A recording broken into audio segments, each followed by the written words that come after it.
y'all. So today I'm going to show you how to stain some shelves. So we're putting up some shelves into our laundry room, and Chris just ran this through the planer, so it's super smooth, which means I don't have to go in and sand it or anything. But I do want to go ahead and put some stain on this, and I want to show y'all how I do that. So I have bought a couple of new things that I've not tried before, so let's see how this goes. But I have and I'll put all this in the blog so you can physically see everything, but I have this stain, and what we're trying this time is a poly and stain combination. So hopefully I won't have to go back in and poly this after I stain it. So I'm going to use that. And another thing I'm doing for the first time is, rather than just like an old piece of cloth or something to rub stain in, I went ahead and got a stain brush. So I'm gonna see how this goes as well. And then of course, I've got your little cheapy black gloves just to keep stain off my fresh hands. Don't want brown nails. Doesn't look that great. Let me get started.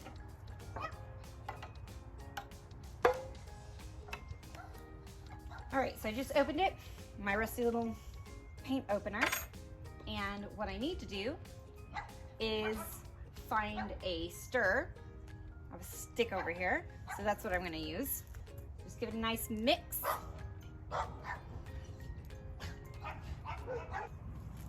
All right, so nice. All right, my stain brush.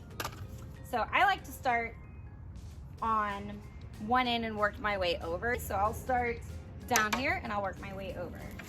Before I go through a time lapse of staining the shelves, I'm going to walk you through how to stain these shelves by showing you how I stained my countertop for the laundry room. When I'm staining, I like to load my brush up and put the majority of that stain right up top on the front of it, and then brush it out. And then for the sides, I try to avoid, for the most I can, going back in and loading this up because it'll drip down. So I like to just take the excess on this brush and kind of lightly brush it across the sides. And as I do, I catch the little runnies as they come down, because no one wants a dried, hard runny on the edge of their wood.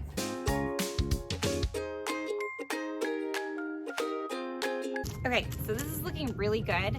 I didn't want a super dark stain on these shelves. I really like kind of a light, airy, clean, fresh look. So I am using a really light color. So it's classic oak.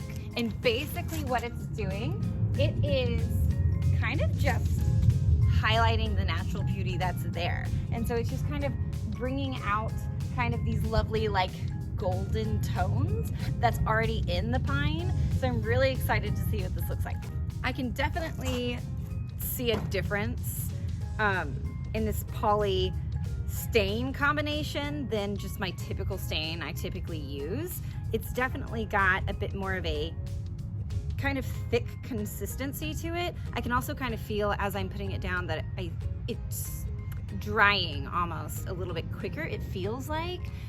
So I'm glad I have the brush this time rather than just using a piece of cloth, because I think I would really be struggling / maybe getting splinters if I was trying to just scrub this stuff down.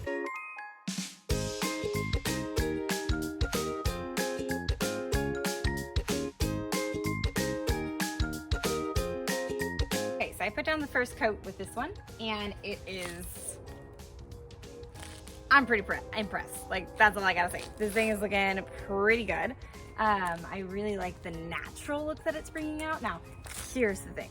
The board behind it, which isn't really gonna be super visible in the actual shelving, but I don't know if you can tell, it's a bit more natural red tone. So I wanna know what this looks like, because this stain is not really anything that's gonna cover up what's already existent. It's just like highlighting the natural tones that's already there. So let's see.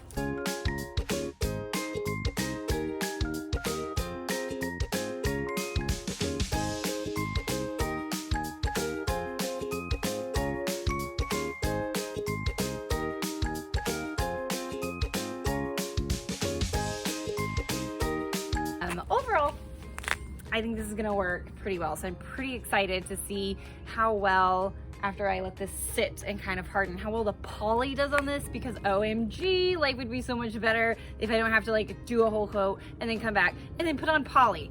Nobody got time for that. So I'm really excited. Now the thing is, this little middle piece, it was just naturally pretty red.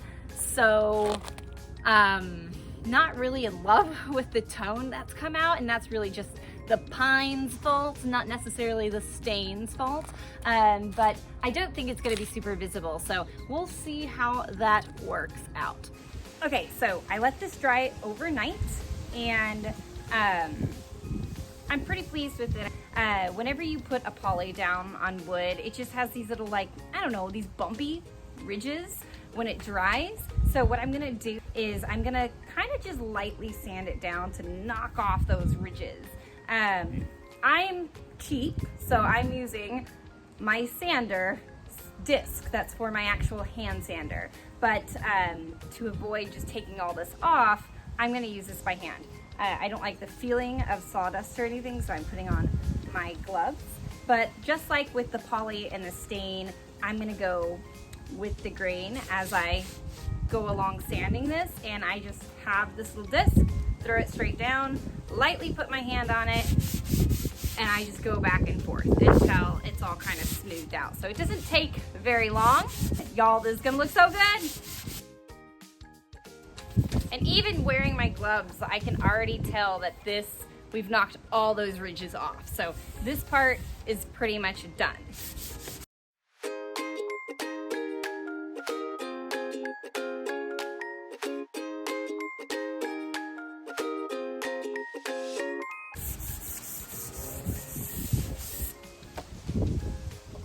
All right, that's it. So I'm gonna kind of wipe this down to get this extra little dust off, and then come in with the final coat.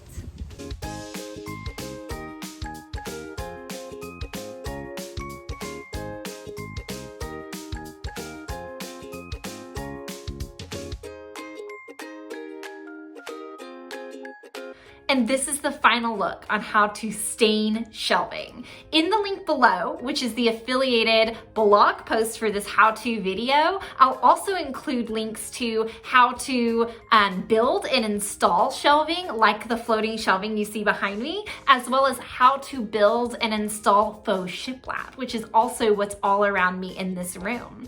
To get insider looks at what I'm doing for my upcoming posts and videos, be sure to follow me on Instagram at The Reno Gal. I also would love to have you follow me along on all of my journeys on my blog at therenogalupdations.com. Thanks for joining me today, y'all. Bye.